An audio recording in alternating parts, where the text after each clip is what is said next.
What's your assessment of the piracy situation at the moment? You know, how is it this year, say, compared to last year? Is it any worse, or is it improving? It's not improving, it's institutionalising. That's the trouble we've got. The chances of it actually disappearing at the moment, particularly in Somalia, are very limited. Instability is still there. We don't seem to have a great deal more resources we can throw at it.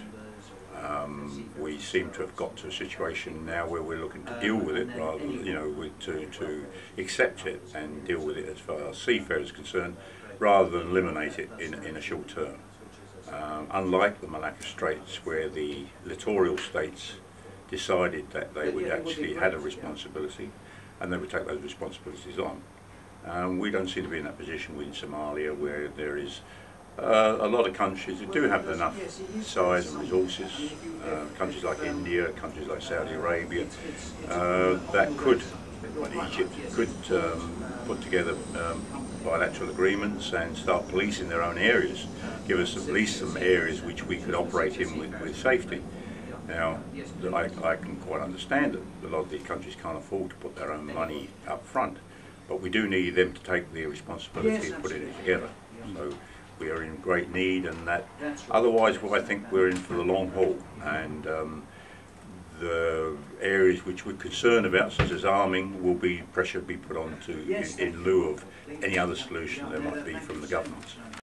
Is the Royal Navy acting in the most effective way that it could, or do you feel its hands are tied? Or is it the wrong response? No doubt to me that the hands are tied. I think that they're doing within the criteria, within the limits they have, they're doing what they can. I'm talking about the people on the site. Whether we have a full commitment as a country, like many of the other countries, to protect the seaways against piracy, I'm not sure. It would appear that countries have put most of their efforts recently into big large aircraft carriers and submarines and a total different naval role, are now looking back to where we were 200 years ago and deciding whether we can actually protect our sea lanes, which we obviously believe as mariners is a major area they should be putting their work into. That's where trade comes from, that's where the wealth of the country comes from, and the seafarers that actually operate in those areas, that's why they go out there, because they believe they are under protection. But it doesn't seem to be the priority. And then we're locked with a whole range of other things like legislation, national legislation, human rights law, a whole range of things which are stopping actions that we would have in the past expected. So, do you think we should have sympathy for pirates? Well, personally, no. But I think there is a lot of sympathy, even from some of the ship owners and from the captains. They feel sorry for very poor people. But remember, they're not the only poor people in the world. In my opinion, they're just one more country that's got problems and got poverty and needs to deal with it. Other countries haven't gone to international crime to solve their problem. I do have some sympathy for them, but this is not, in my opinion, the average person in Somalia. This is some very wealthy criminals, and this is nothing more than a criminal act. So having any pity for criminals, no, that's the answer. Okay.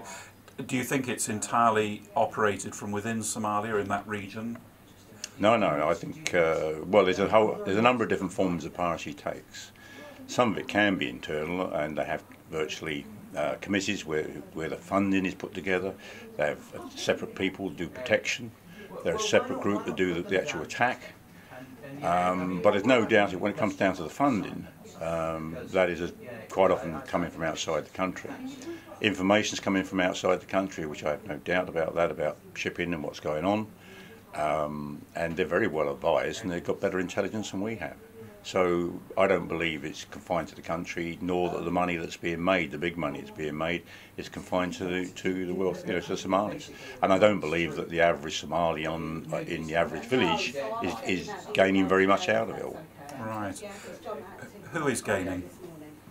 Well, ultimately, the bigger criminal, the person we have that climbs up the side of the vessel, obviously gets a fair piece of money comparative to what they're used to. But the big money, and we're talking millions, 7 million type ransom, that's not going to the average pirate on the in that area. Yes, there's a lot of houses being built and there's a lot of big cars, but that's still relatively small money compared to the funding of this. And there's a lot of things, including the arms that are supplied and the resources such as food and fuel when they're actually doing this, that is coming from outside and being supplied through money-making criminals. So what can the ITF do to affect the situation? Well, we're in nearly every forum. We work with the US Contact Group, we work with the UN, IMO. We also are endeavouring to try and put a support group behind the companies and the seafarers and their families that they can fall back on.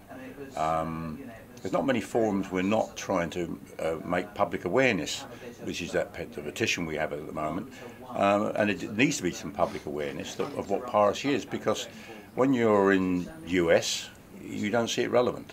And you don't really see it unless it was significant on your cost of your consumer goods.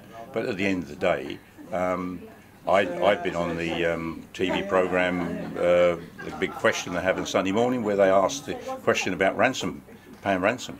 They were very concerned about the couple, the UK couple, the retiree couple that are there, that yes, they should get ransom, but everybody else didn't seem to be relevant. Now, let's remember the 1,000 or 2 seafarers that get involved in this all have families or all belong to some family, and they are entitled to exactly the same. And if the ransom isn't paid, then you won't be getting seafarers there, and then you will be suffering extremely badly as countries.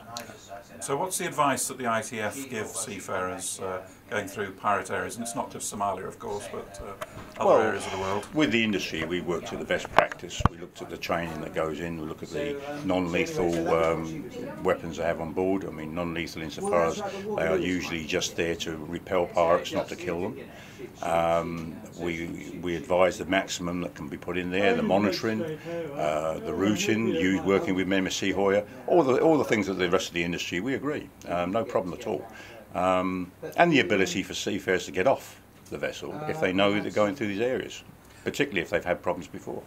If they are being attacked, what's the advice that you would say? Protect yourself. You're not there to fight for a ship. You'd say fight back rather than... No, I don't believe that the seafarers in general, they take action. Now, the action might be to weave the ship. It might be to have put barbed wire up. It may be even, which in one instance they drop logs over the side. But once you've got a pirate coming up the side with a gun and firing a gun, or an automatic at you, or a rocket propelled grenade, that's it. You don't get paid to be into that situation. You get out of it. You hide, if necessary, in a safe haven if you can. You give yourself up peacefully to the pirates, and you don't in any way trying to be a hero. That's not what you pay for.